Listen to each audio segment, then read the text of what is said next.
Marisa meninggal dunia, Ikang Fauzi kehilangan separuh jiwa. Saya yang tercinta negeri Al-Haq Allah kenapa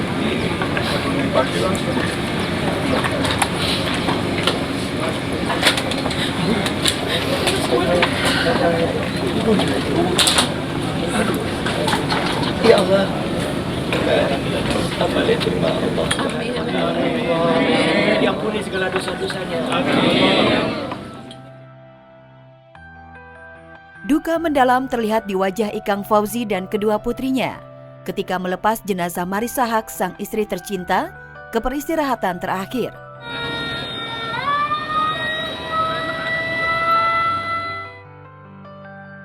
Di tengah kesedihannya, Ikang mewajibkan diri menggotong keranda mendiang.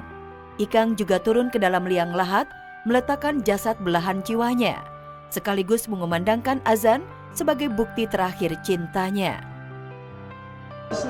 Allahu Akbar, Allahu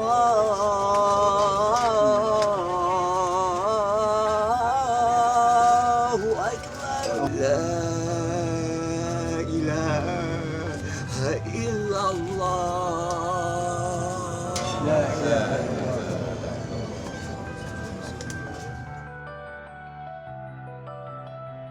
Nyaris 40 tahun hidup bersama dalam suka duka, dalam tangis dan tawa. Namun kebersamaan itu tercerabut tiba-tiba. Manusiawi sekali bila Ikang Fauzi sok terpukul. Ikang serasa kehilangan separuh jiwanya. Tak heran, ia nyaris tak beringsut dari jenazah mendiang Marisa saat masih disemayamkan di rumah. Air mata pun terus mengalir tanpa henti. Dia pergi dengan tiba-tiba ya. Ada pesan khusus yang memang waktu itu sempat sakit, cuma udah ke dokter. 2 mingguan terakhir tuh ibu bilang kalau meninggal pengennya di tanah kusir. Kenapa mungkin maunya di tanah kusir? Katanya biar anak-anak sering ngunjungin. Bagi Ikang Fauzi, kehilangan Marisa Haque juga menjadi kehilangan cinta sejatinya. Ikang naksir Marisa pada pandangan pertama saat mereka sama-sama membintangi film Tinggal Landas Buat Kekasih pada tahun 1984, lalu menikah 2 tahun kemudian. 38 tahun kita bersama-sama. Cinta kita tuh udah karena kita saling mencintai karena kita cinta sama Allah. Makanya hari ini kalau dia dipanggil, yang perlu saya yakini adalah anak-anak Allah lebih mencintai dia.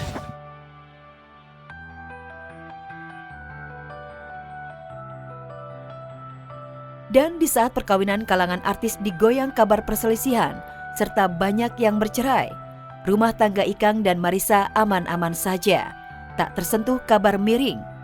Hingga ajal menjemput Marisa yang menjadi akhir dari perjalanan cinta Ikang dan Marisa. Tolong kalau sudah sampai di rumah tetap doain ya. Istri saya tercinta ini.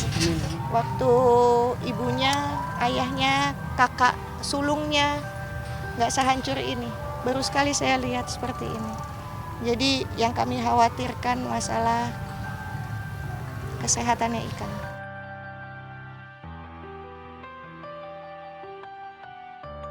Ditagih mertua soal momongan, happy asmara malah ketahuan liburan tanpa Gilga. Baru-baru ini Happy Asmara tampak begitu menikmati indahnya pantai dan laut kawasan Maluku Tenggara. Senyum mengembang pun terus dipamerkannya. Namun anehnya di momen spesial ini, Happy justru hanya didampingi teman-temannya saja. Tak tampak sang suami Gilga Syahid di sisi. Sumpah kok tepung asli ki tenanan. Kok enak ya pantainya Neki ya Allah. Tanpa kenakan riasan wajah dan hanya gunakan kaos oversize, penyanyi asal Kediri itu tetap ayu. Rupanya Happy memang gemar sekali berlibur di pantai. Senangnya tuh kita kalau nyanyi di mana aja kita tuh bisa kayak sambil menikmati suasana di sana, dan pas waktu itu pas banget kita di dekat pantai. Menikmati sunset maupun sunrise di pantai. Ini pun masih ditambah dengan menikmati bia, menu khas warga Maluku. yakni olahan kerang darah yang dimakan berbarengan dengan pisang yang digoreng.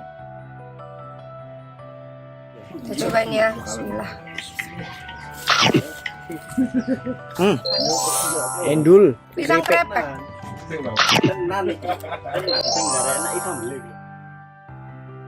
Pamer seharian di pantai dengan segala cerita dan dendangan indahnya.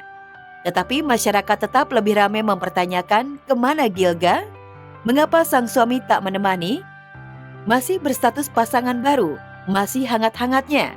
Sebelum cerita di pantai ini, Happy dan Gilga benar-benar tak pernah berpisah. Kemanapun mereka selalu berdua.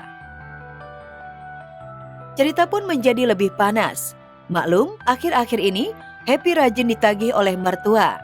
Ayah dan ibunda Gilga sudah tak sabar ingin punya cucu. Sontak, liburan di pantai Maluku ini pun disebut sebagai healing Happy, menenangkan hati atas desakan mertua. Justru yang pengen cepet-cepet itu mertua aku gitu. Kapan nih gitu. Cuman kalau kita kan masih santai ya, karena kita sama-sama kerja, kita tahu kita sama-sama capeknya. Ikhtiar sebenarnya tanpa henti. Happy juga sudah mengurangi jadwal manggungnya demi segera hamil. Ia dan Gilga juga sepakat bila sampai akhir tahun belum hamil juga, ia pastikan konsultasi ke dokter. Ya doanya katanya semoga cepet sih. Soalnya udah berharap banget pengen cepet menimang cucu dari anak yang paling disayang kayaknya. Hamil kedua Lesti semakin cantik. Rizky Bilar yakin bakal punya anak perempuan.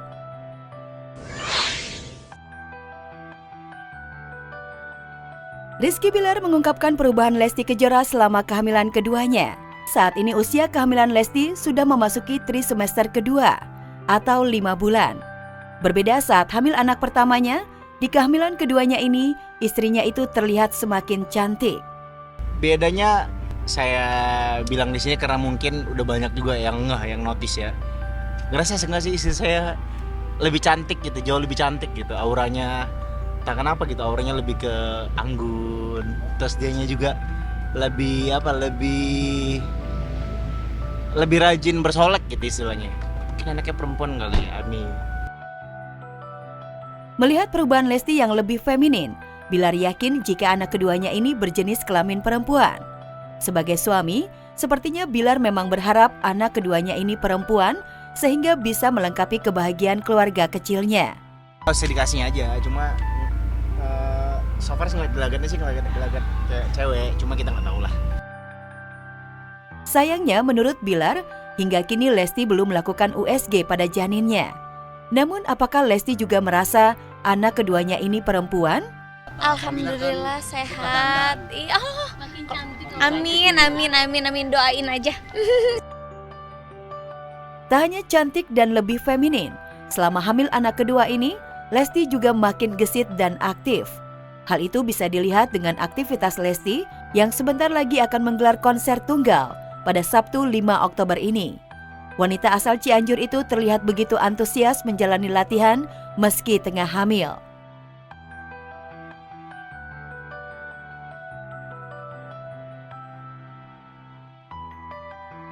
Untuk konser pertama kalinya Lesti gitu, persiapan yang paling penting sih sebenarnya mempersiapkan kesehatan karena memang kondisi saat ini alhamdulillah lagi hamil, jadi memang concernnya tuh ke situ aja sih, concernnya lebih ke fisik gitu biar sehat gitu ya. Nanti insya Allah juga bakalan berkolaborasi dengan penyanyi idola, salah satunya ada King Nasar, ada Ungu, dan ada Bang Jude, Kak Judika.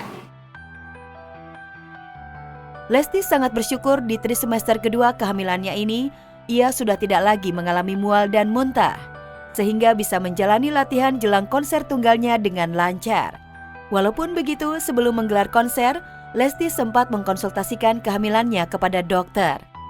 Ke dokter, dicek kandungan, konsultasi, terus tapi alhamdulillah sih sejauh ini nggak dikasih minum penguat karena memang kondisinya juga alhamdulillah baik, sehat, mulus, insya Allah sampai nanti hari H.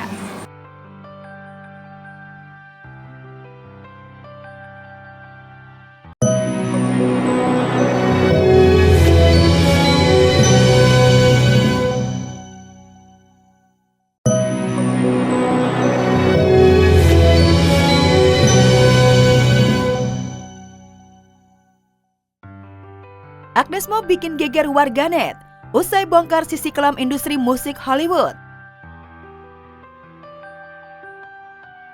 Agnes Monica atau yang kini lebih akrab disapa Agnes Mo tengah menjadi perbincangan hangat warganet usai trendingnya kasus yang menyeret rapper P. Diddy di kancah global. Pernyataan lawas Agnes beberapa waktu lalu kembali viral saat dirinya sempat menyinggung sisi kelam industri musik hiburan Hollywood ketika baru pertama meniti karir di sana.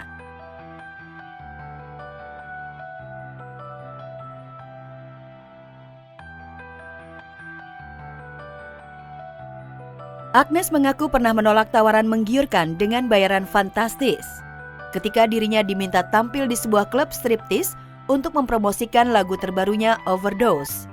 Mereka itu kalau promote di strip clubs, menurut mereka it's fine.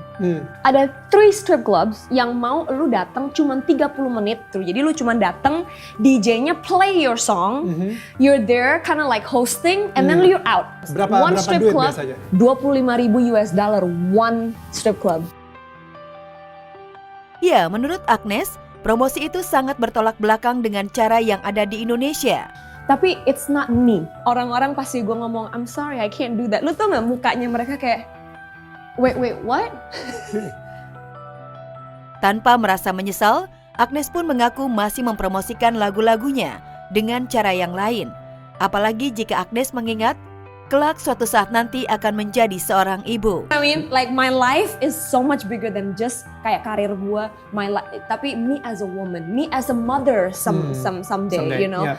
Pada akhirnya promonya jadi mungkin ada beberapa yang harusnya promonya 100%, ini pada akhirnya jadi cuman 50%. Karena 50% yang lain I have to say no. Ya udah, life goes on. Udah habis bersyukur, berdoa, thank you God. Terus udah balik lagi ke rutinitas biasa.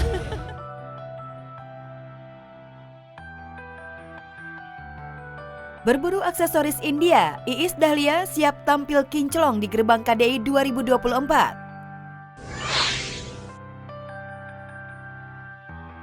Menyambut dihelatnya Gerbang KDI 2024 mulai pada Kamis malam nanti, Iis Dahlia melakukan persiapan berburu aksesoris serba Bollywood alias India saat ada pameran di kawasan Menteng, Jakarta Pusat.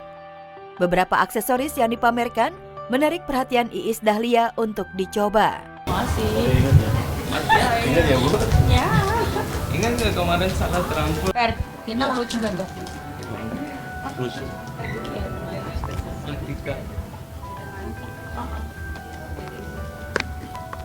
Mana Matika? Mana Matika ya? Oh, oke. Ini lucu-lucu banget kan. Ini tuh nggak pasaran karena ini kan bener-bener dari sana, dari India. Ya, ini harus carinya yang agak mewah karena kalau KDI itu dangdutnya harus dapat cenah. Sejumlah aksesoris yang ada di pameran dibeli oleh Iis Dahlia. Dan seperti kebanyakan kaum emak-emak, Iis Dahlia minta diskon kepada sang penjual aksesoris. How much this one? Which one? This one is 1.5 million. 1.5. Yeah. Not yet discount, right? Oh, expensive ya? Expensive than this. Mahal nikahan ya, Jo. 4 juta say. Sebagai juri di Gerbang KDI 2024, pastinya Iis Dahlia ingin tampil beda. Dengan mengenakan aksesoris serba India, Iis Dahlia akan menjadi sosok yang spesial dan cantik maksimal.